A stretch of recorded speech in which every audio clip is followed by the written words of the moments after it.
I have tweeted it. Nice. Live stream is now hopefully live, because that's what it's telling me at least. Let's give it a couple of seconds to share it with people. Oh, Martin, congrats. You already got your first like on Twitter. And it's Nitron. Of course. I have tweeted it. Nice. There's Alex. And the second one is you. Fantastic. Why did I hear That's how it all myself? begins. Is now hopefully live. Did you not mute the stream? I did. Let's give it a couple of seconds to share it. I think one of you is not muting the stream. Martin, congrats. You already got your first like on Twitter. The what? I think one of you has not muted the stream. I don't even have it open. Then I why have do it muted. And the second one is you. Fantastic. This is going well so far. Are you sure you muted yourself? Mute the stream. I did. Yes. I think one of you. Can you check your like open stuff that you have? The what? I think one of you has not muted the stream. Well, perfect way to start it. Can you check if you have it open on any of your phones, anything like that? Yeah, it's muted. That you have? Are You still hear yourself? sure you muted yourself? I do, yeah. And that's annoying. Yes. What a weird thing. Check your like open stuff that you have. Wow. This is our first ever shared live stream. It's going super well. Can you check if you have it open on any of your phones? I'm gonna try to close it here. It's muted. Oh, it was open on Discord. Oh my, that's perfect. Alrighty. Alrighty. Going on YouTube Studio now. Hopefully I'm gonna be able to find the stream. I don't know. Does the stream still work? Yes. Yeah, seems to work. Okay. Sorry everyone who has joined. We are having some technical difficulties. And probably if I go to analytics right now, I should be able to see it. Yep. Alrighty. I was wondering where we have left that one online. And apparently it was live on Discord where we heard ourselves. Okay, perfect. So now that we are finally live and we're not gonna be able to hear ourselves 3 times, 4 times, and whatever how many times, I guess we could start with the podcast. And I would like to welcome my guests, Martin from Tech Altar or the Friday Checkout, depending on which channel you know him from, and Jan, who's my good friend over at Crowd. And if you didn't know about Crowd already, I think Martin is going to be able to tell you more about it during this live stream as well, because we're going to be promoting that as well. But just to give you a good idea of what we're going to be doing today, we're going to be talking about game streaming, cloud streaming rather, because we all know how difficult it is to get your hands on hardware right now, especially PC components and GPUs and all that good stuff. And there have been a lot of developments this week, and Martin has also talked about them or some of those things during the Friday checkout. And I heard he knows a lot about Stadia and what they have done. Yeah. So yeah, actually, what has happened this week, Martin? Can you let us know with Stadia? Yeah, well, they canceled the in-game studios, the game development studios of Stadia, and they said that they'd focus on just building the tech platform and making sure that they're streaming the games of others really well. That was basically the announcement, and that the head of the game studios decided to pursue other opportunities, which is very fortunate for her. It's just at the right time. I personally found that to be really annoying, and that is because I'm thinking of all the 100 and 150 people who have basically lost their jobs. And I'm also thinking like they opened their live studios, I think a year ago or something like that. And they already expected somehow to magically already have 2 to 3 exclusive games, which is like pretty gnarly to think about whenever you're starting to develop some games. So I don't know, but yeah. Amazon is now also thinking of starting their own game studios or revamping them, because they do have a studio and they have made some games I think 3 of them, 2 of which have already been canceled, and another one which is presumably going to get canceled in about, I don't know, 6 to 12 months, something like that. They haven't been exactly successful, and they also have like Amazon Luna, I think it's called. Yeah. Which, like, from I have not heard of anyone that used it. I think even Stadia was more popular than that. Yeah. I've heard quite a few people who actually tried and used Stadia. I have never met a single person, or have even heard of anyone who has used Luna, or at least. Yeah. Yeah, that's because Luna is still in closed beta. If I remember correctly, but you can apply if you're a prominent gamer. I guess you could ask them like, "Hey, can I have a code for that?" And I'm actually excited to see how that is going to work out. But honestly, I don't think that is necessarily going to succeed either. I think we're so in the early days of this whole thing. Like, even if you succeed within 3 years, it's still not too late. So like, it's not like they're like they're never gonna be able to catch up. But yeah.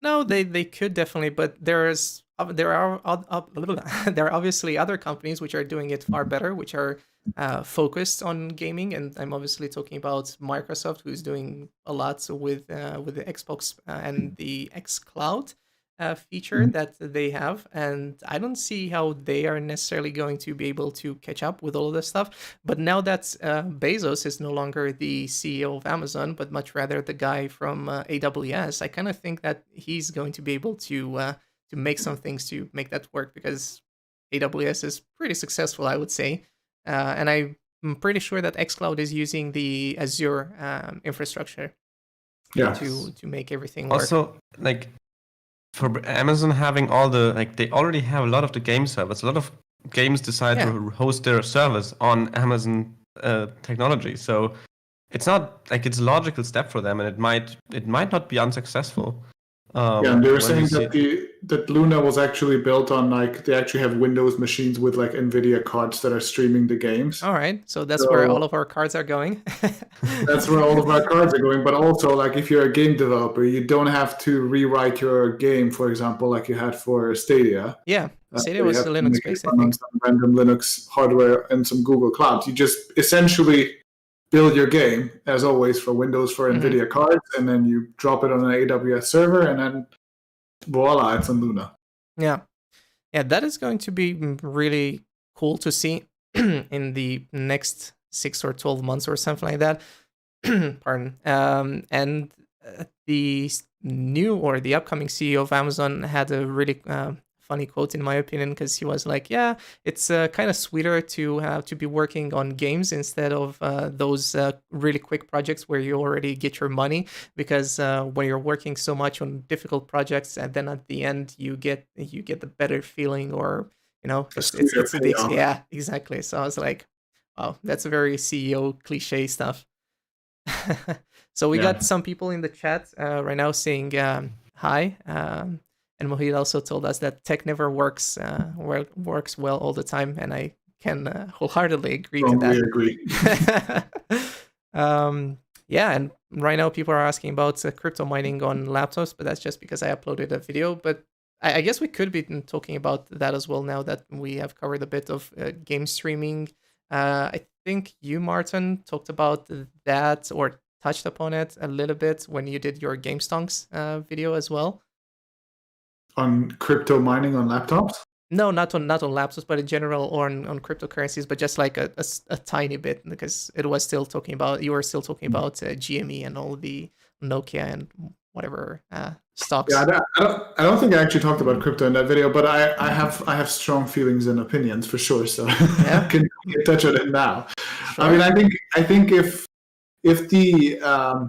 the whole GameStop situation showed us anything, it is that, like, trust in institutions and in centralized authorities that decide who can trade when and where, and like how do you actually own the things that you own. It's all like on a trend of decline. Yeah. And whenever that happens, I think anything that is decentralized kind of gains in exchange.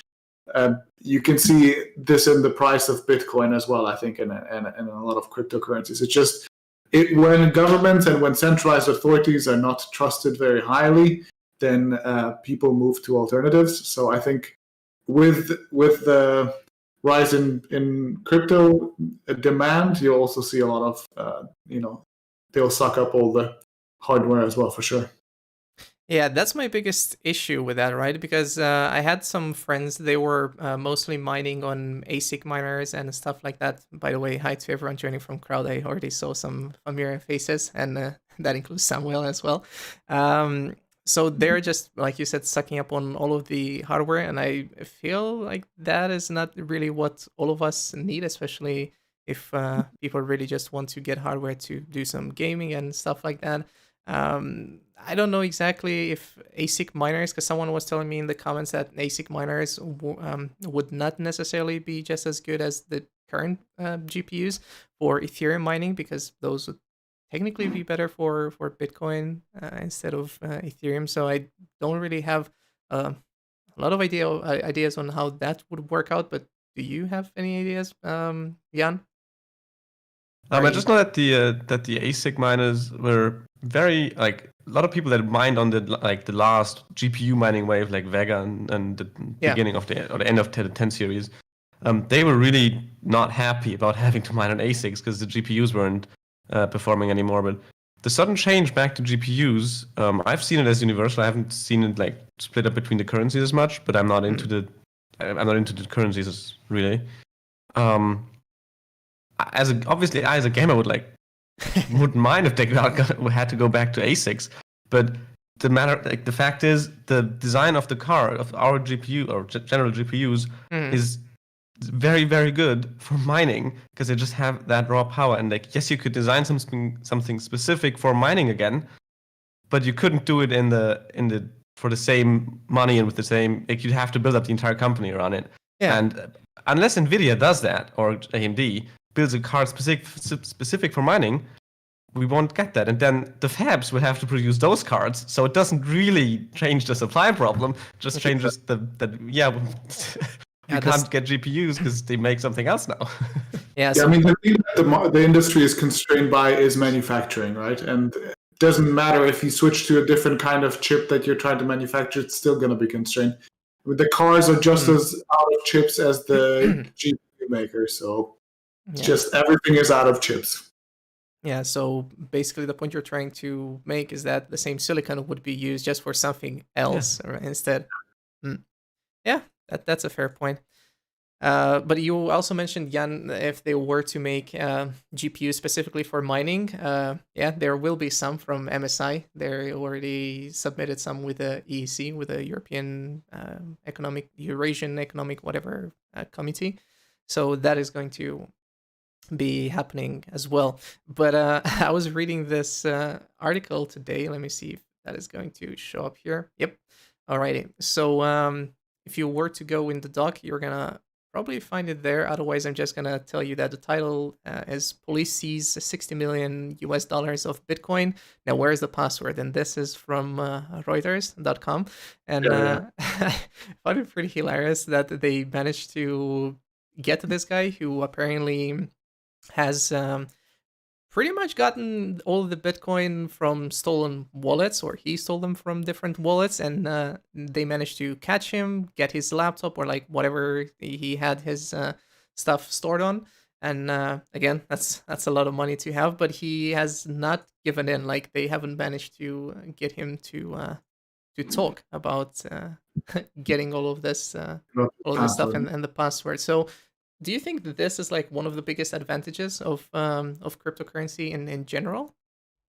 Yeah, exactly. Like you don't like it's almost like having a physical object, right? Like it's you kind of there isn't like a centralized switch where somebody can turn it on or off or has to approve it or whatever, right? Yeah. In a way, like he doesn't. I don't know if legally this is true, but like he doesn't have to give up his password, and the government can still seize his assets if if he committed a crime. Yeah. So that's fine. So he doesn't get to keep his assets, which fair enough if you stole it. But the government also just doesn't get to use them, which whatever. That's not the point of them seeing it anyway. Yeah. Like this kind of made me think, like when I was reading this, I also thought to myself, like, is he maybe expecting that the law is somehow going to change in the next 5, 10, 20, whatever years that he's still going to be alive for? And then I also remember, because last night before going to sleep, I watched your video and you were talking about the new German law about copyright infringement and stuff like that. So it didn't necessarily have anything to do, but I guess this could slide perfectly into the law. And I was reading your comment section, and pretty much everyone was like, "Wow, he said it so well." Yeah, of course he's German. that was like the funniest thing I've seen, people thinking you're from there. But what do you? There's a constant discussion in my videos where I'm from. It never ends. I know the feeling. But what do you think of that, Jan? Like, because I don't know if you were able to watch the video, then I could give you a TLDR. Have you? Yeah, I've seen it, and I've read about it on Twitter because I follow some of the privacy people, and it's horrible.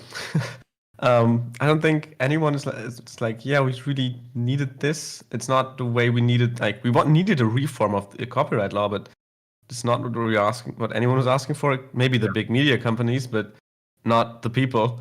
Do you think big media would be interested in that as well? Of course. I mean, we don't have the... On their behest, this law was created. Yeah, we at least don't have what was going on in Australia recently, which was also proposed here with the link monetization thing, which that would be even worse. Yeah. This is at least not that level, but still no one wants upload filters here because it's just insanely impractical. They won't even happen because, like, who's responsible for doing it? There's a lot of issues with the topic that are unresolved, and luckily it hasn't finally passed, so it can still be toppled, I guess. But yeah, and like the way copyright claims currently work on YouTube is that the copyright owner can claim something that they, like you're using clips from my movie or whatever. Yeah. And you can dispute it. And then if they want, if you have disputed it, they can then take it to court. And then, like the court can decide if this is indeed fair use or not. Fair use or not. But according to the new laws, they can just dispute it. And then the thing basically has to go away from the platform until you essentially take it to court, and like it flips the whole thing on its head. It's like and like with the 160 characters, you showed it perfectly in the video. Like 160 characters, a tweet by now is longer than 160 characters, so you cannot legally show a tweet from companies or something. And by the way, I think the 160 characters, I realized after I made the video, I think it even only applies to people who are not large for-profit entities. So, like, first of all, what is a large for-profit entity? Like, is Alex's YouTube channel, is this a large for-profit entity? I mean, it makes money, but like, does this count? Like, where do you draw the line between, somebody who is like exempt from some of these laws and somebody who is not? But then they technically, or did they specify that by any chance, or was it just like very vague? Like, vague. Okay. It says that if you make significant or like something along the lines of if you make significant revenue. It's significant for me. Is it significant for them? Very ambiguous. Yeah. I was trying to see, because YouTube is getting me notifications that we have keyframe frequency of 4 seconds or less. I have no clue what that means, YouTube, but okay, thanks for the information. But you were saying that, hi, Warner's World, and hi, Rishikesh as well from, I hope I didn't butcher his name, but we are getting all of the crowd-ins in here. Yeah, so you were saying that on YouTube you could dispute it, and I know that that's a thing which you can do. Hopefully I'll never have to go through it or stuff like that. But I'm pretty sure that your video still stays live in the time that you have the dispute, because I know this happened with monetization on, like, whenever you're copying, replaying songs in your video or stuff like that. Yeah, there's a whole host of things that can happen. Like, they can also, for example, claim part of your video and then do it so that if you don't dispute, the revenue goes to them. which I've always found like one of the most fantastic setups, right? Like you use 3 seconds from I don't know, somewhere in a 15-minute video, and then they claim the video, and then they get to control whether AdSense is turned on or off on that video, and then any revenue that comes in, it goes to the copyright holder of those 3 seconds. But of course, there's a lot of copyright holders who claim things that isn't their copyright.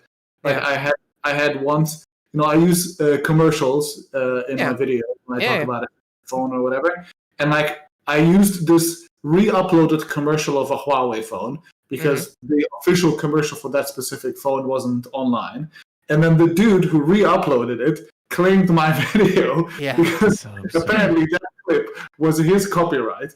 And that then of course I could dispute it, but I think a lot of what happens is a lot of people, they panic and they're like, oh god, I mean, it's kind of not my copyright, so like I would. if they're used, I don't know, I'll just let them have the revenue. And then like you just do this a couple of times, and then you have hundreds of videos claimed that you get free AdSense from. That's the one good thing, I think. It's a bit like the current system was like fair use was basically like on a court basis. It was to be decided in court what was fair use and was not. That obviously doesn't work for the volume of videos we have on the internet. But like fixed rules with 15 seconds and 160 words or something, or symbols or whatever, that doesn't work either. That's too. First of all, it's too strict. It's not like you can't like new formats doesn't account for any of it. Although it's like for YouTube or something, I'm not sure if it exactly works like that, but you can now somewhat safely put like a 10-second clip in there without it being disputed. But that's one good thing. That is if you don't fall under the significant revenue-making entity.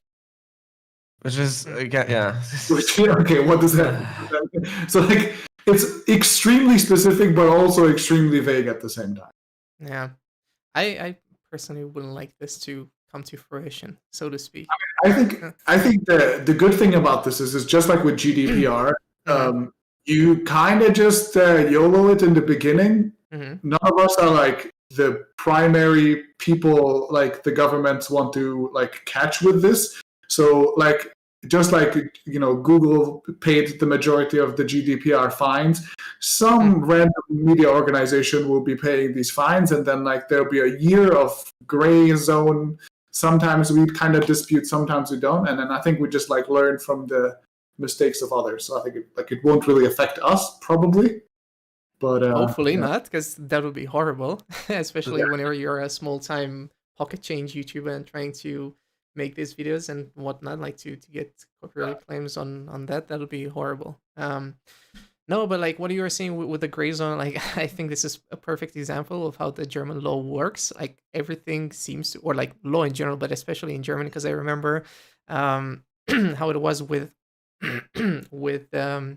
Gemma before. Like you couldn't even listen to most artists and their music, and that was horrible because every time I would have to use a VPN to be able to listen to music on YouTube. But now hopefully at least we have Spotify. Hopefully that. I mean, I think if this gets worse than we expect for some reason, we still have the option of using VPN, so we're not completely screwed. But I'd rather not have to use a VPN for uploading things and pretend I'm in Greenland or something. Where the laws probably don't allow Greenland. In Germany, so sooner or later it would be fairly easy to figure out that I am in fact in Germany. So it would have to eventually apply to me. But I think a lot of these laws, as bad as they sound, have turned out less like I haven't heard like the huge net neutrality thing in the US which got abolished. It's like huge outcry, and I haven't heard major complaints after that, after net neutrality got. Yeah, I mean, you kind of open the door, but then most of the time, because there would be such public outcry if the ugliest things, the ugliest possibilities, they were actually pushed through, that I think usually we're spared the worst of it. But yeah. So I remember the whole Ajit Pai thing and net neutrality. Can you remind me exactly what it was? Because I know that and I was laughing about it, but I think it was also like with data caps, something along those lines. It's essentially they also try this here. Essentially, the cable providers or the ISP could select which traffic gets like it's not neutral, not like any not a single request. It doesn't have to be handled the same way. They could do preferential treatment, and that would obviously make them more money, but not really profit the end user. So and they could also certainly have more leverage on what things you block. Which if you just don't forward a request to get a website, it's not technically blocked. It's just stuck somewhere. But it's kind of good that didn't happen as bad as it was proposed. Well, glad that didn't happen, but what did happen this week is I was looking up for whatever notes we had in here, and I'm not sure if you have seen this, but Valve was ordered to pay yet another $4 million US dollars in damages after they were already forced to pay to the, I think it was European Commission, for what they have done in the past, which was basically geo-block people from activating their games or playing their games rather in some other regions, which is something that still happens, and I think we could touch on that. But right now they had to pay $4 million US dollars in damages to Corsair for the Steam controller, and sadly I have it somewhere around there, so I don't have it right now on me. But have you ever used a Steam controller, Jan? Because I think you, Martin, never got the chance to touch one.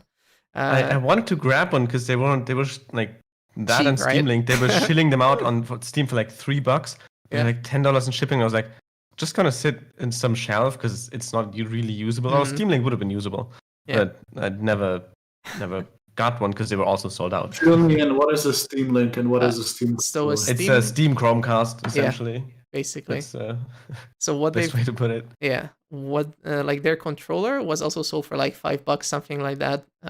But essentially they said that they have copied the design not from Corsair, but rather from SCUF, which is the company which Corsair has just acquired, just like they acquired Elgato and I think some other companies as well. But this just sounds really funny that whenever another company just steps in and they're like, well, you kind of copied our design. We want to get paid damages to whatever you have done. So that is not going really well for Valve. And another thing, I think Pidgey on our crowd Discord server shared yesterday that there is an exploit going on right now on Steam where you can basically get EA Play and games for 80 cents and then resell them on other platforms. So it seems like they're getting a massive hoop storm on them just to keep it PG-13 right now. What did I want? Oh yeah, I wanted to talk because I knew I had a segue to this. So Martin, you are someone who really likes Total War games, and Jan, you are not someone who really likes what are they called, Mass Effect games, because you said you played Andromeda. I played one in Andromeda, and I was like, not super happy with it. All right, so we have one disappointed customer right here, but we have one that's super hyped and talking about Total War. Yeah, look at him. So tell me, Martin, why are you super hyped for Total War, and why should people pre-order this game when I always tell people not to pre-order things? I don't think you should pre-order. Okay. I have not pre-ordered it. I mean, so if you don't know, Total War Warhammer 3 is coming out. I've put about 1,000 hours into Warhammer 2. Mm-hmm. It's pretty much the only game that I play. I mean, I play some stuff, other stuff occasionally, but this is like definitely my main thing. It's like, I think, the grandest of grand strategy games that there are. So you play like, 5,000 units on each side on a field at a time, like real time animated and everything. It's fucking awesome. Oh, I shouldn't be swearing. It's fantastic. Nobody heard that. Nobody heard that. It's a family show. It's a Christian family show. How is the new one called? Total War Warhammer 3. Okay. And they introduced a bunch of new factions. Apparently, the pre-order will include a playable race that isn't gonna be there in the regular game, or at least not for now. So maybe there is some like pre-order bonus. Mm-hmm. But I don't know. I'm just gonna wait until it comes out and see how. I mean, I'm just gonna buy it anyway, but I'll just wait until it's out and then you're not going to pre-order it. Okay, I'm gonna be showing like very small Oh wow, that was very disgusting. You probably watched this more times than I have, but either way, people are gonna be able. Why do they have demons and stuff like that? I only thought that this was like more realistic because I I never mean, played the a Warhammer universe Warhammer. is like infinite, and like they've been building it for like 50 years, and then there's multiple time periods. There's Warhammer Fantasy, which is like demons and orcs and elves and whatever, Yeah. and that's where this is set. And then there's also like Space Marines and machine guns and whatever in the future as well. So like this is the demon high Version. fantasy kind. Okay, because I remember watching some things whenever it was, I think it was free, free to get, free to own, whatever, on Epic Game Store. And I remember just seeing like a bajillion soldiers, on the front and on the battlefield, and that was pretty much it. Yeah. Don't forget, Total War is more like they don't just do Warhammer. They also had like Rome or something with just actual armies, and so it's not like the Warhammer is its own franchise, and they picked it up for the Total War series. Yeah, it's a franchise within a franchise because they have like Total War Medieval, Total War Shogun, Total War Three Kingdoms, which is like this Chinese mythical inspired whatever. They have like Rome, and then this is like the fantasy version of that. Okay, so War News World said that he only pre-ordered this year, so that was Cold War, and it came with 3 maps. Yeah, that's typical Call of Duty, right? And splitting the community base and whatnot. But what's going on right now with Mass Effect? That they are going to be re-releasing or relaunching the games, but in a remastered version. And if I'm not mistaken, that should be on the 16th of May or something like that. But obviously, it's 2021, so I don't think that it's going to launch. And that's what I wanted to ask you, Martin, as well. Do you actually think that Total War is going to launch this year? You said this year, Yeah, right? I'm pretty sure. Yeah? What makes you so I mean, confident? The thing is that Total War, like Warhammer 1 to Warhammer 2 to Warhammer 3, it's not really a completely new game. Like I think it uses the same engine and most of the same world. It's just like they build like a lot of new campaigns and lowered packs and all that. So and they've been working on it for years. So I think they're pretty good with their content schedule. So I think it's gonna come. All right. So yeah, and it's not like Corona or the COVID was a surprise for them. Because this announcement comes like a year after this pandemic started, so they knew it was going to be delayed a bit. So I think, like, without knowing too much about the previous games, I think they might hit that. It says late 2021. Even if it's January next year, like it's not a super big deal. I think it's not going to be delayed massively I wasn't sure if they announced a date, but that's a safe bet, to do. That's exactly what they've done with some PS5 games as well, with Horizon. I don't want to mention Cyberpunk. No. Cyberpunk. Okay. Cyberbug. I actually played the game and it worked super fine for me. I don't know have all of us finished the game? I think, right? Yeah. Which ending did you have? Like, we're gonna be spoiling some people now. Let's find a way to not spoil people. Okay. I went with my love Panem. That's it. Yeah. You went with your love Panem. I did not. Okay. You went with. I didn't want her to get killed. That was my worry. I was like, spoiler. girl, you chill outside. I'm gonna do this without you. Okay. Samuel is asking what's with the ladder, and I think you probably know. I'm just like at home, so we had to put the ladder somewhere, and there's no other place for it. So there's a ladder here in the room. Martin is a very small person, and he really wants to feel tall at some point in his life, so that's why he's using a ladder. Like one of these Altbau old style buildings, so it's like I think 4 meters tall or something like that, or maybe even taller. So like if I want to reach anything in the flat, I have to have a ladder. Yeah. Yes, I know that. Okay. Let's just come back to the to Mass Effect really quickly. Yeah. I wanted to ask you about it, so that's good. Okay, perfect. Let's just first I'll talk about what they've shown. So it's going to be a collection of the 3 games and Andromeda. Do that. Actually, no, it's not going to be Andromeda. It's just going to be the three legendary games, I guess, because Andromeda wasn't that like great for a lot of people.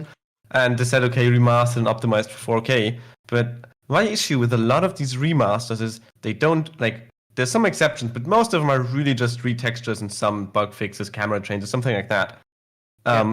Seems to be the same case here because it's EA. So the developers usually have some higher res version of the texture lying about anywhere of the models. They just don't put it in the original game because the tech doesn't support it. Like you can't just put a 40 gigabyte texture in a game.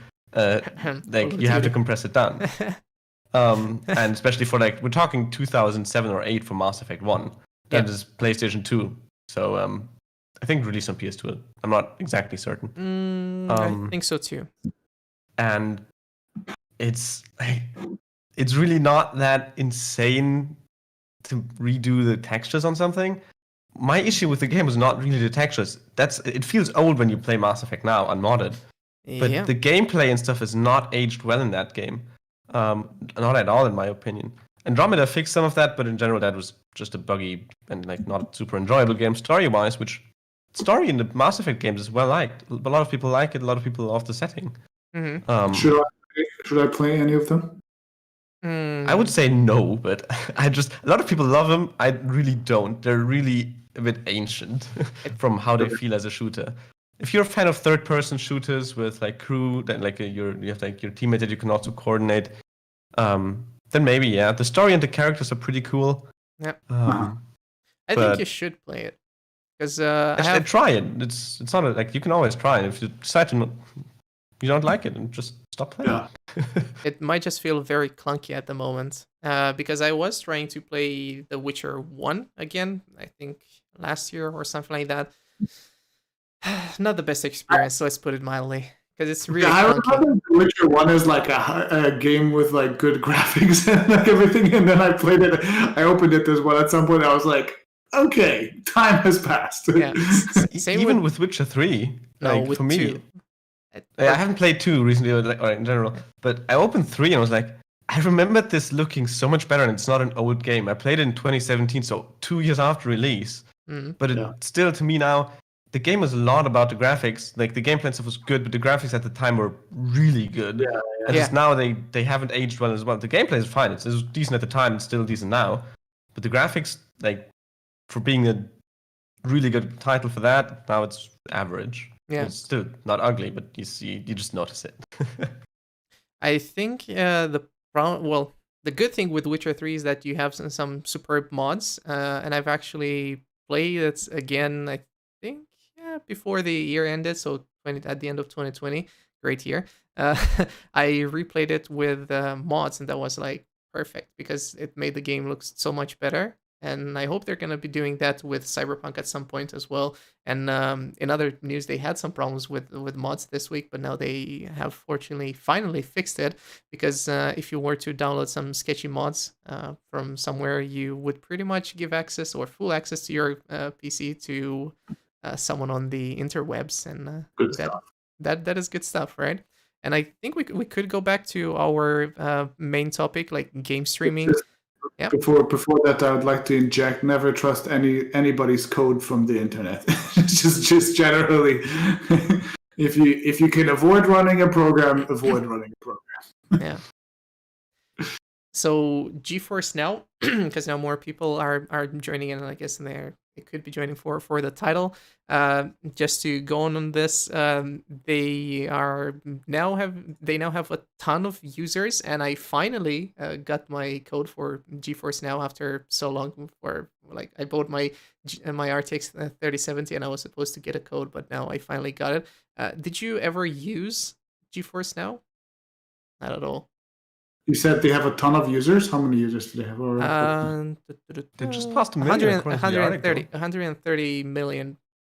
Oh no, 130 million moments were recorded. That would be a lot. Yeah, I was like, whoa, everyone. Yeah, I was pretty amazed myself. Let's see. I think they did pass a million, like you said. So I'm right now going through the 800K, 80 free to play, 100 million hours, 16 million. Yeah, I don't think. 40 million hours streamed. But this is like not streaming from a server necessarily, but from your own PC that has an NVIDIA card.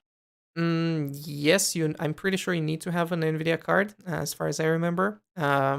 to be able to do this, but they have no, actually you don't, because you I can do it actually don't. yeah, exactly, you can do it on PC, on Mac as well, and on Chromebooks, because that's what they have enabled this week as well. I can't really find the total number of people who have used it. 6 million members and growing. That's it. Finally found it.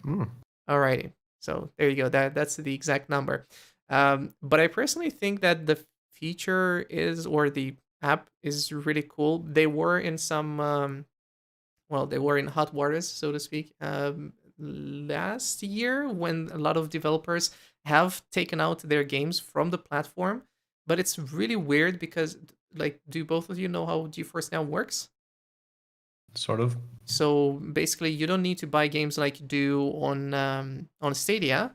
You just have to own the game on Steam, Epic, or Uplay, depending on which platform they support. Because this is like the main issue that I have with the app, is that if you have the game on Steam but they only support the Uplay version, I'm pretty sure you're not able to stream the game. So that's something that I don't particularly like about the app. However, it's really good because you can choose if you want to do 30, 60 FPS, depending on what you prefer. And you can use a very crappy laptop and get like really good performance out of it. And I tested it when it was like in beta, I think 2 or 3 years ago. So I was still at university, and I had like the bare minimum. It was like an Asus laptop with eMMC memory. So I didn't even have a hard drive on it. So I was like, perfect. That was going to get the job done. So do you think that something like GeForce Now or xCloud is going to be the future?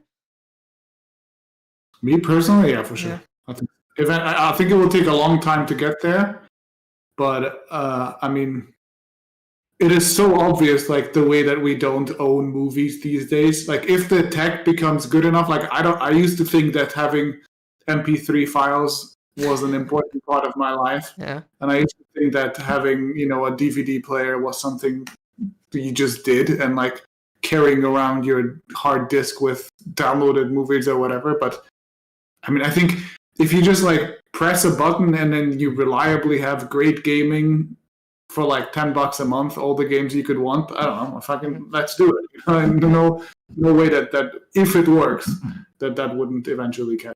I just can't can't just wrap my head around it, because that's a like totally fair point with MP3 and with pretty much everything, because we have subscriptions for everything and the next thing. But I'm just trying to think that a lot of people are still going to want, like in my case, I would still want to have my PC. And I also think a lot about latency still being an issue, especially if you are in countries like Germany, where the internet isn't the greatest, I'm sure that, like, just like people, there are people who are like high-end audiophiles and they still want to have like high-end audio equipment, and like somebody who's like loves cinema wants to have a Blu-ray player with like the maximum quality. I'm sure that this will exist. Like, It's not like your gaming PC will like go up in a puff of clouds or whatever. But technically it will. But I'm just saying that the average person gaming, I think in 10 years, for sure will just game from wherever. So we could ask the question, is this the last generation of mainstream game consoles as well? Because those are the mainstream gamers that do still physically own it. And I think there's still some people that, like, they won't die, certainly not. Like, Sony decided to make the PS5 with the disc specifically because there are reasons where there's no internet. You can't play online. You still have to physically get it. Yeah. And they won't go away, but there will be more, or even through the consoles, maybe more streaming. I think it's inevitable as well. I don't like it personally. I think I like my PC, but yeah, I can see it. I'm in that small niche of audiophiles or hardcore gamers, I guess, that still enjoys it. But like the ability to play a game from, like, you're sitting in a train and play it on your laptop or something. It's if you have the internet for it, which a lot of countries do. Just we don't. I mean, go for it. Go ahead. Go for it, Martin. after you. I insist.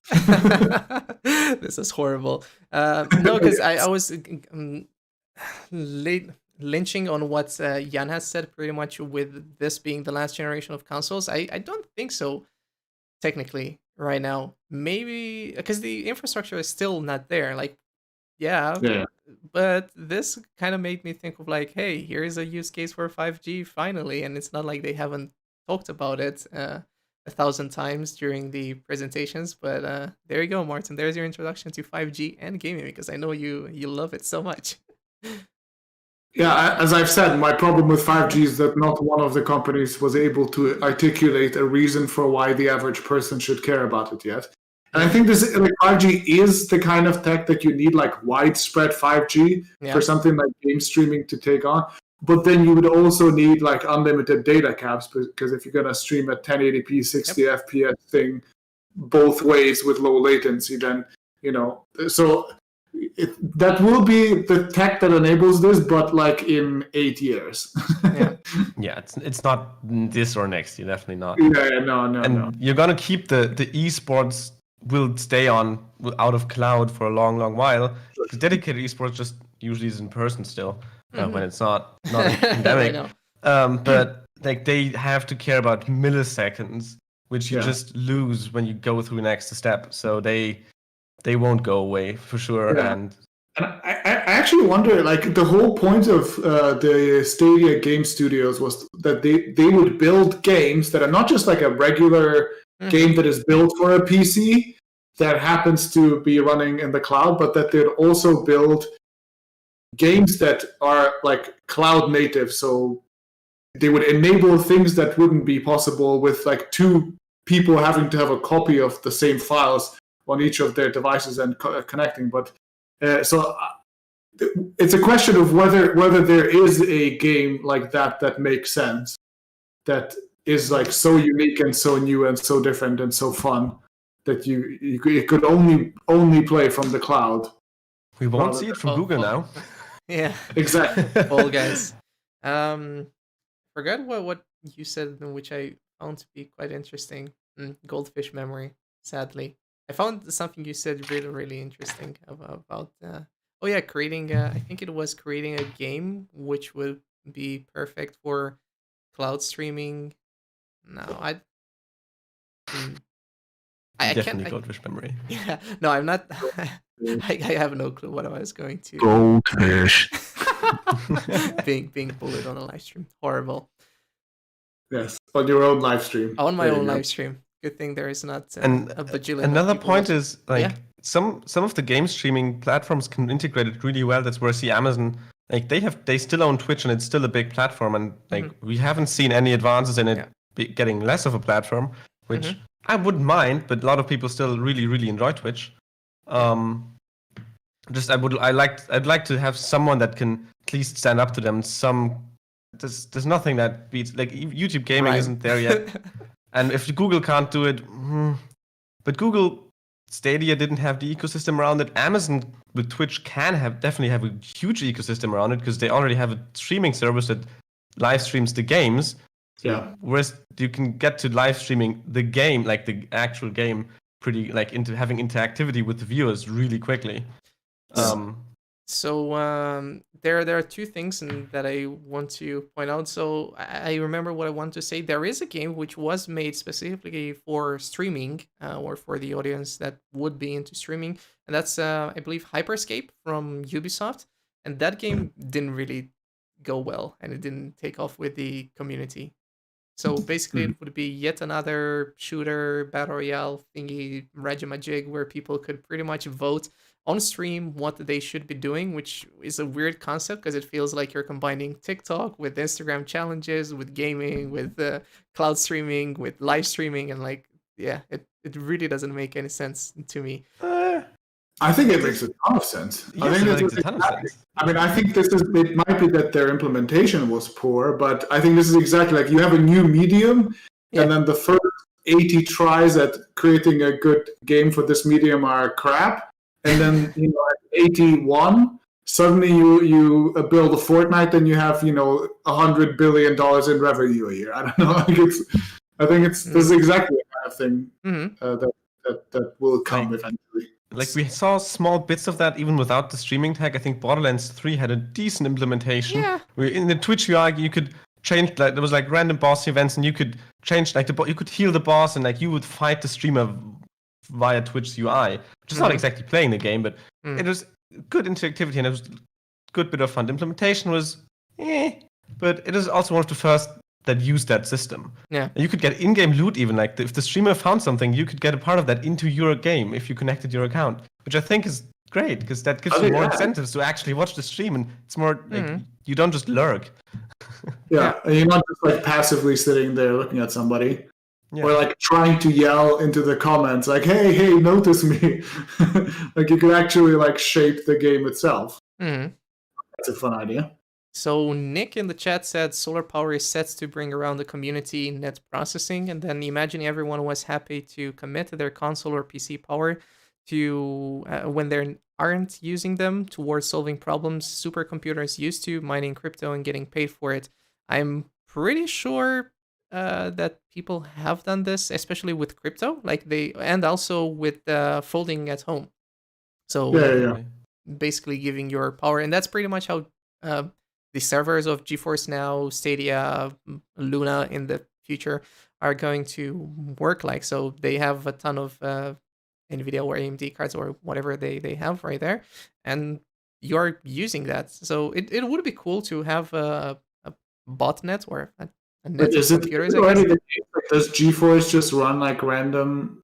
GeForce Now just run random other people's streams on your computer if it's on? No. So the way GeForce Now works, to my understanding, from 2 years ago or something like that, they're basically using their Tesla cards or RTX or whatever, high-end for workstation cards, pretty much, and you're using all of that power to power your games or to play your games, and they have separate separate servers which you can use to be able to play the games.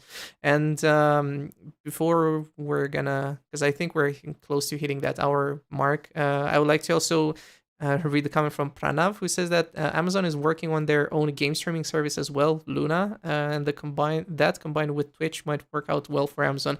We covered that in the beginning, but just to go back to it, I'm not sure how Luna would be integrated with Twitch. They're definitely going to combine it somehow, but do you guys think that that would be something really cool and how they could profit out of it? Because Twitch has been in like hot waters recently, and YouTube is catching up with them with like the introduction of clips as well, which I guess to this point YouTube YouTube is still slow, and Twitch coming from a relatively open and community-driven platform back from Justin TV, and like it has a lot of features. It's like not as polished, not as like big as YouTube, but then Amazon came in and added some of those things, and now is more like enforcing not the company policy, but their own policies, which a lot of people started to not like because it's a bit crappy. But the problem is YouTube has always been there. YouTube has always enforced things their way, which people don't exactly want either.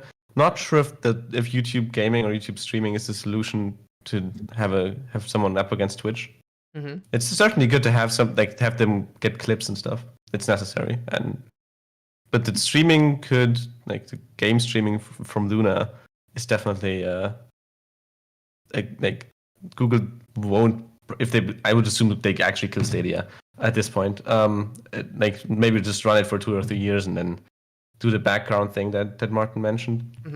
But do you think that YouTube does like way too much at the moment? Because that's a comment that I wrote, and Martin like wholeheartedly agrees with me. Because I'm kind of thinking, yeah, it's cool that they have YouTube gaming and what else they're doing, whatnot. But it kind of makes me think that they're diversifying themselves way too much. And then I'm also thinking that it's still Google that's behind them.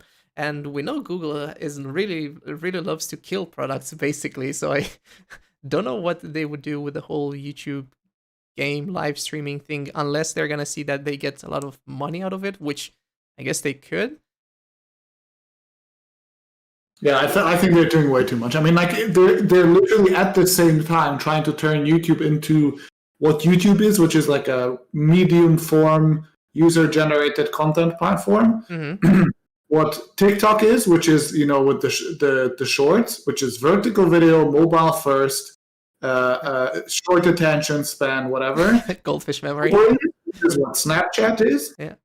Gaming, which is what Steam, well, not Twitch. what is it called? Twitch is. And also like movies and TV, like you rent like Amazon Prime Video or something like this at the same time. Yeah, like, they still do cable TV. Well, their version of cable TV. I do think that they're actually not great at any of those things except for being YouTube. Like all of the others are actually great, and I guess it makes sense for them to try because like what are you gonna lose? You're the default video platform on the internet, but or search platform for me because it's either Google or YouTube. Like that's where I start my searches. I search more on YouTube than I search in Google. Yeah, same with yeah. So I think they're gonna try, but like it really starts to feel like a complete messy. And yet here we are live streaming on YouTube, so I guess yeah, it's just because the audience is here, right? Like we wouldn't be on the front page of Twitch if we were streaming. So because then we're going into a whole discussion with discoverability, right? Because it's really difficult to do that on Twitch rather than you can do it on YouTube. And that's also a video which I watched from Alpha Gaming, was reacting to another streamer talking about it, like Ludwig, who's a really big Twitch streamer and stuff like that. So there are a ton of things like this would just deserve its very own discussion topic. Hi, xCloud. So this, like pretty much, like I said, would deserve its own topic. Just like Crowd deserves its own part in the chat, because does Crowd want to do way too many things? Wow. No, I really no. Listen to me, because it's like. That we've been working on it, right? Like full disclosure for everyone who doesn't know, like I am also working with Martin and Jan to make Crowd a better review platform, and nice voice crack. And Martin is gonna talk more about that, but with the whole ideation process or trying to recommend things to do with Crowd or what Crowd should do, who should the platform serve and stuff like that, I've also had this thought in the back of my mind that like, hey, are we perhaps trying to do way more than we should? Are we trying to, eat more than we should and stuff like that? So have you ever felt like that? And then we could go into another Crowd discussion to let people know what this is. And more people are joining now, so perfect. Maybe giving some background information of what Alex is talking about. So we're doing reviews, obviously. This is what we started with, and now we're playing with the idea of adding sort of like a release radar, so like a list of products that have been newly released so people can discuss them. Mm-hmm. And like maybe it's too many things that you never know until you do it. But I feel like it actually feels quite native to the platform, because we want Crowd to be like generally the place you go to for discussing the gadgets that you own, but also the gadgets that you don't own, but just generally want to interact with the community about. Yeah. So I feel like I'm showing people Fifi, if I might just interrupt you for a second, because he's definitely more important than you. And now I shall allow you to talk about it. I didn't get that. I should talk about Fifi? Oh, no. I showed people Fifi. You're using the thing. And just another thing, apparently people didn't get notifications, so that's the reason why we didn't get as many viewers. So I'm sad. I probably should know next time that I shouldn't upload a video before we do a live stream. So there you go.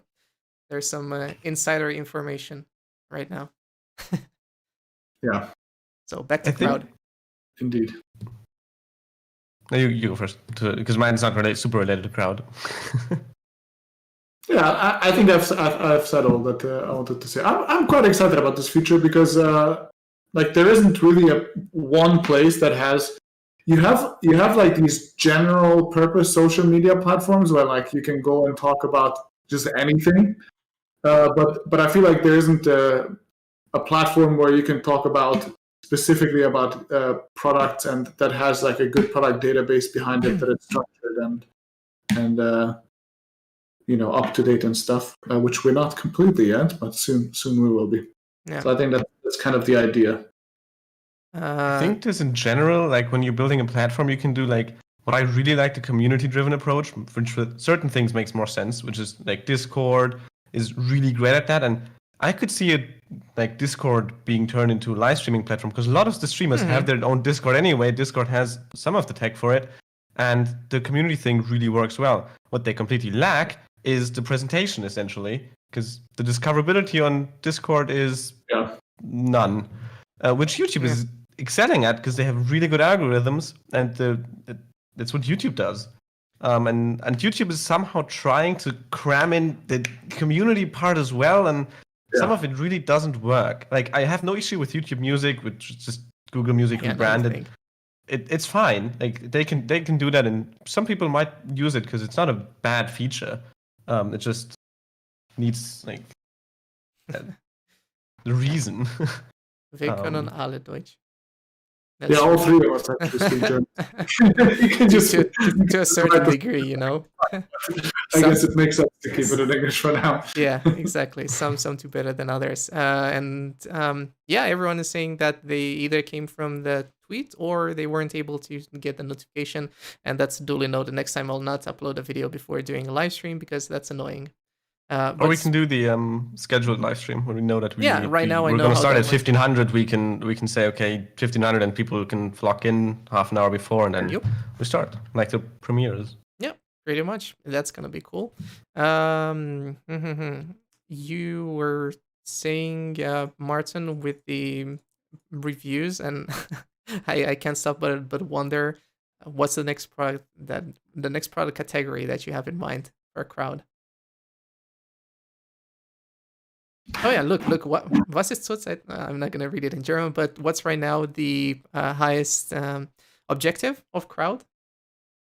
Let me check. Let me answer your first question first. And that's for Maxim, I guess. You could see the Stroopwafel. Product category is going to be... I don't know. We're thinking about electric skateboards. Wow. Smart light bulbs. There was one more that I can't find now. Okay, but I didn't even think about electric, hoverboards or whatever you call them. Yeah. That's gonna be cool. Combine that with scooters, with e-scooters. Yeah, we can. It's actually a user recommendation. I like it because it's there's relatively few products and relatively few iterations of the product. So these are the best things for us to add. Of course, when there's 80 relevant products, then we can keep track of all of them and update them and have a good with drones. There's just not that many. Yeah. Whereas, for example, true wireless earphones, it's a pain because every day there's 50 new ones released. Everyone and their grandmother is making them, and it's it's a complete mess to try to build a good database out of. So Nick is asking us to review the most dangerous tech we can find. Or I think we're gonna get to that. I would also propose that we do another 15-20 minutes, if that's okay with you guys, just so we also have a schedule if we're gonna do this next week. Yeah. So we're gonna get into that, but we also had with again the question from Samuel. What would be the highest objective of crowd? I mean, I think the big vision, the general idea is that we want to build a really strong community with lots of to be the default place for tech enthusiasts to go to have discussions, to find reviews, to refer to products. The same way that I feel Discord and Twitch are kind of the default communities for gaming, to kind of build a default community for consumer tech. That's the general idea. And then the actual implementation and everything we can see how things go from there. And another question from Samuel, because he's the businessman, I guess. I think he's kind of interviewing you for a bank right now. But what would be the most important growth for the user? Or no, how important is the growth the growth of the user base? Yeah, got it now. So for crowd, how important is that? Like I could personally asks. Yeah, it's important. I think. I think it's important to have like we would like to have eventually basically all the consumer tech items covered in our database. Yeah, almost real time. So same as like GSM Marina does for phones. We'd like to do that, but for all the things, and with reviews and everything else attached to it. And I mean, you still have the same thing that some people like to have for in games. Accuracy by volume is very much a thing. Because at the moment, there's like certain products, like popular phones, definitely have really like you can say, okay, this is a review I trust. But if there's something that only has 1 or 2 reviews, you obviously don't trust it as much as something that has a few hundred. Yeah. And then for that, it's great. Also, for more, just having more in the community that more discovers more, and just in general a good thing. Yeah, that's my problem with other review platforms or just the reviews in general, because I'm someone who shops a lot from Amazon. I guess it's no secret by now. But every time I see reviews, I'm like, is this a real review? Like, it's always really, really problematic to do. Yeah. And especially you always have those like paid reviews for the most random products that also I hope Crowd is going to be able to solve that problem somehow with the integration of like video reviews, written reviews. I don't know how exactly do you want to deal with like verified purchases, but one thing that would technically work, I guess, is submitting a photo of your product. Have you ever thought of like how you deal with that? Yeah, I mean, verifying the validity of reviews in a user-generated review platform is, of course, the most difficult problem of them all, I think. Mm-hmm. And because like you can't solve it 100% because people, you're dealing with people who. One of the things that I'm always thinking is that even if you have the product and you purchased it yourself and you're unbiased, you can still leave a trash review, right? Like you can be biased or you can dislike things in an unreasonable way or whatever. So like you'll never be able to clean it up completely. But yeah, I think the answer is you have the some kind of an entry barrier to the community just to make sure that everybody like more or less knows what they're talking about. You do this through quizzes and so on. And then B, there will be some mechanisms for verifying purchases. So we're thinking about like you being told to take a photo or a video of the product that you're reviewing in a certain way that verifies, okay, that it's me holding this in front of my fridge or whatever. And then or we might at the far future integrate with like a retailer or like have a little browser extension that like if you bought on Amazon or whatever, then it says like, okay, add to your crowd, and now this is a verified purchase. Like there's like many ideas like this. We'll see which ones of them will actually end up doing. Also, we have this concept of affiliate links coming soon.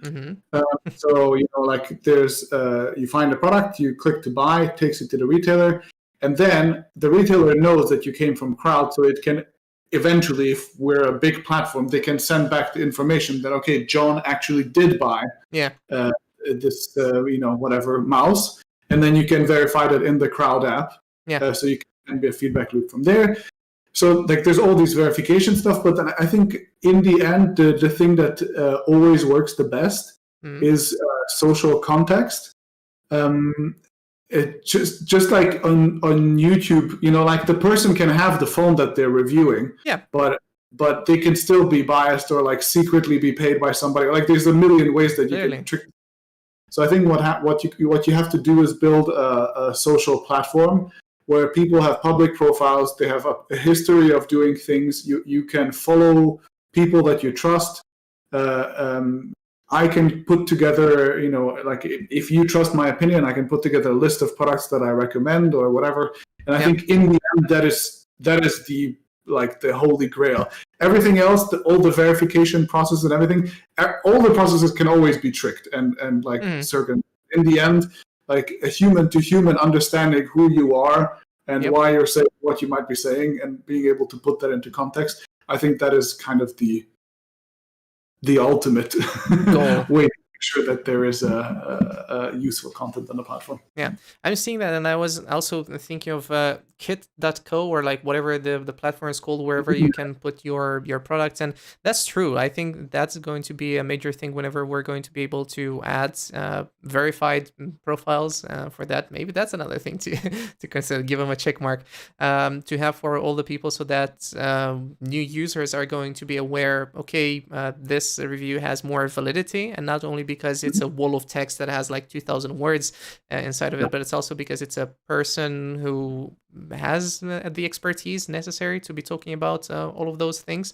So I'm excited for that. And someone also asked if we're planning to add graphics cards, and I guess everyone's asking like laptops and all that stuff. Yeah, this will come at some point, but not really soon, because those, if you can imagine, are really complicated topics, not only things to cover in a review. You can't possibly answer just yes/no questions, because that would be a horrible experience, and we don't want to offer that to people in the beginning as they're joining crowd. So when is it planned that we're going to be able to give answers or more detailed answers? We want to run the test first of this release radar and see how that goes, and then see how much time we need to spend on polishing that up, or if we can move on to other stuff first. So I don't. Learning from Cyberpunk's mistakes, I will not commit to it. Nice. That's probably a good thing to do. Okay, so in the final 10 minutes, I'll take the rest of the questions that were here. So huge worldwide tech user rating database. Yeah, and that'll be pretty much it. Oh yeah, how important, because this is Samuel again, how important is now the growth of the product database? I think I already answered that. I think it's very important. Like, we want to grow it for sure. So not just the user base, but also the product. Yeah. Also, just the frustration when I have bought this new product and I want to review it on Crowd, and it's not on Crowd. It's like, what's the point? Like, you want to have review it on Amazon as possible. You don't have to That's one of the things we want to fix with this new releases thing, so that people can very easily and quickly add a product right there, whatever has been released, so that you have a feed of new products that were released. Yeah. But it then also creates, of course, a product entry in our database, so like it instantly allows the product to be reviewable whenever it goes live. So it kind of fixes two problems in one. Okay, where's my beard? Well, it disappeared. I shaved it off. That's what happened to it. Thanks for asking. I was actually talking about it yesterday with my best friend. How many users does CrowdRun have right now? I don't think we're going to be able to disclose that publicly right now. It's not a good thing. I don't know. You know better, Martin. We have 10,000 downloads recently, so. Okay. That should give you an idea, because this is public information. Alrighty, so in the last 5 minutes, would there be anything that you guys would like to add, or things that we have missed from today's video? Because there were some things in the doc which we didn't cover, but those would be Apple working on their mixed reality headset. But I guess we could take this discussion at some later point. There's going to be more news about it. So. I would actually like to talk about it. Yeah? Okay, go for it. Because I think it's pretty much going to be just that, a rumor for now. Especially the dual 8K screens part. Like, I don't know. That's a lot. I just like to say there is no way in hell. Like, I'm willing to... I don't know. Careful with that. Shave off my head, but it doesn't make sense. Yeah. And I will not shave off my beard because people will stop watching my videos. Yeah, that's why they're watching mine now. So maybe it's gonna work. But there's no way in hell they will release a product that looks anything like the thing that was leaked. Like, all right, I'll try to get Apple as a company is so obsessed with making only products that make the users look cool and fashionable and hip and successful and whatever. Like this, the whole brand is that like if you buy something that is Apple, it's like a fashion statement or whatever. They will never release something that looks like regular VR glasses. Like this, it does not make any sense at all, I think. So wait, they are not going to make something that's going to look like this? Because I was trying to go through the stories right here. I already showed people. Yeah. I believe they will do AR glasses, like, you know, something that tries to be like a fashion piece that is like on your head that you see through and everything. But like VR goggles, like no way. There's no way. Yeah. We were talking because we hosted on Crowd, by the way, another reason to join if you haven't already. We do live streams there as well, especially the Apple ones and like the bigger companies. We cover them right there just because we don't want to get copyright claims on our channels, because that would be horrible. You've already seen that you didn't get notifications just because I uploaded a video before, and getting a copyright claim would pretty much give you 0 impressions on your next videos for, I don't know, an undetermined, undefined period. So I don't think any of us wanted that. I don't know, with the whole, like, now I kind of got myself out of VR, although I would like to get back into it, but that's just because I'm using an Oculus Quest 1 headset, and it's getting worse and worse with Facebook. So I also don't think that Apple would be like a really good alternative to those things. No, I don't think Apple is like. If you look at current use cases for VR products, it's pretty hardcore gamers that have almost exclusively a PC, because like, there's some on the consoles, but it's mainly PC gamers, and the Quest Now as well, which opens it to more people, which is good. And I would assume some medical and some experimental things. I know in a lot of companies it's being experimented with to use for their commercial application, which is, it doesn't matter how it looks. It just needs to work properly. And exactly. it's what current headsets do really well. That's they're ugly, Microsoft. but they work. Yeah. And or somewhat work. Then Apple is they're not a fashion company, but there's so much about don't have beyond the Mac Pro. They don't have anything that is not almost exclusively used by consumers. They have very little enterprise and like, I'd say back-end products, so they definitely wouldn't make something that is mainly used in those areas. Yeah, I mean, unless it is like for VR video editing on a Mac Pro, or like some like random niche use case like this. Like they will never release glasses like this for like in general as a product. Mm-hmm. Yeah. I don't know, if we were to place some bets right now, if they were to release a VR headset, would it be just VR and for gamers, or would it be a mixed reality headset, so with applications also for some other industries, like I don't know, the medical industry, as you mentioned, Jan, construction, all that stuff? Like, would they go that route, or would they be like super consumer focused instead of B2B? If you were to place your money on it right now, let's say they are going to make a VR or MR headset. My bet is they won't do either, for sure.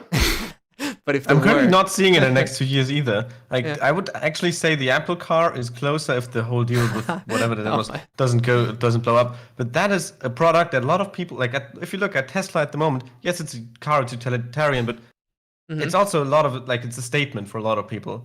It's not like a wearable or something, but it's a lot of people buy it for not bragging rights, but you know what I mean. Show their support Apple for the fits meme in overlord. Really good with it. Apple fits in really well with that, because Tesla is essentially, in my opinion, it's not just Apple, but tech, but cars, but it is really close to it, and Apple has a place there. But I don't see them in more industrial applications. There's a lot of money to be made there as well, but not for Apple. I think they will have AR glasses, and I think they will be like incredibly successful, but not like VR goggles. Like that is what I would say. Yeah. According to me, Apple never came into gaming. Well, they did with their arcade thingy, so they are doing that. I wouldn't call it necessarily, gaming in its truest form, because mobile gaming, blah blah. We're getting into that whole discussion. so maybe not do that. Are there any last things that you guys would like to cover? Because we're very close to hitting that 1 hour and 30-minute mark. Apparently it's in 10 minutes. I thought it would be like already, but probably just tell the people what this actually is and where they can. You mean crowd? Because we didn't have an intro to All Wired Up because it's the first episode. We did have a very short intro, but I don't think any other people were watching, or the ones that were listening also heard me twice, 3 times, 4 times, and whatnot, and all of us. So yeah, basically, Jan and I decided to start a podcast called All Wired Up, which is an expression in English, which would be pretty much you're all caught up with the news. And that's why we wanted to do it. And we wanted to talk about the latest or the biggest, the most important news in the tech industry, gaming industry, stuff like that, which we both really like. Because either way, we were doing it on Crowd and on Discord in general. We were talking about those things. We're like, why don't we do it just like Linus and Luke are doing the WAN show? So pretty much that's how we came to the idea. I really hope that you guys enjoyed the name. I'm gonna try to promote this video as a DVR stream, so or like on content and demand to see if people really enjoy it, and then we might do it ever still. Probably Martin is not going to always be here, but maybe for some other show he's gonna be back when more people are going to be here, because right now we haven't had like the number of people which we expected, just because I did a poll yesterday and like 300 people said they'd be here, but oh well, it happens. That's just like with Facebook votes. But that's also because the YouTube polls are broken. Yeah. Oh yeah, true. That's also true. But there is also another live stream which I will be doing today, so maybe people didn't get which live stream they could be watching today. So I'm sorry for the confusion, but I hope you still have gotten something out of this recording, and you hopefully have enjoyed it. Now we could take all of these things on Crowd and still talk over there. So if you guys don't have anything else to say, I'm just going to say thank you to everyone else yet again, and then we could move on with our lives, because Martin is horribly tired right now. I have to go back to writing more scripts. God damn it. So his name is Scripton, as we have dubbed him on a Crowd. Jan, any closing thoughts from you? Thanks for joining, and we'll see you in 2 weeks probably. Yeah. What are you doing next week? Not here. Oh, okay. Well, then there you have it. You heard it here first, folks. It's going to be bi-weekly. People, bi-weekly. No, bi-weekly means twice a week, right? True. Pretty sure. People have one final request, and I really forgot. I said that I would see it. Have you seen what people have said, Martin? Fifi? Yeah, they want to see Yes. right here. They've been saying that for like the past 10 or so minutes. Sadly, Fifi is actually with a friend right now, so I can't in the flat, so I can't show him to you. But I will send you. He sends daily updates on the Discord, so you have to join Discords, and there's an animals channel, and we share frequent updates there. So there you go. Here's Fifi. We can't show him like in his live, natural, beautiful, extraordinary form. Dancing and whatnot, like whatever dogs do whenever they are live streamed on a Crowd. But if you would like to see more of him, you could go on Crowd. I guess that's also a bonus which you guys could be getting. Yeah. So thanks a ton to both of you and to everyone who has watched the stream today. And I'll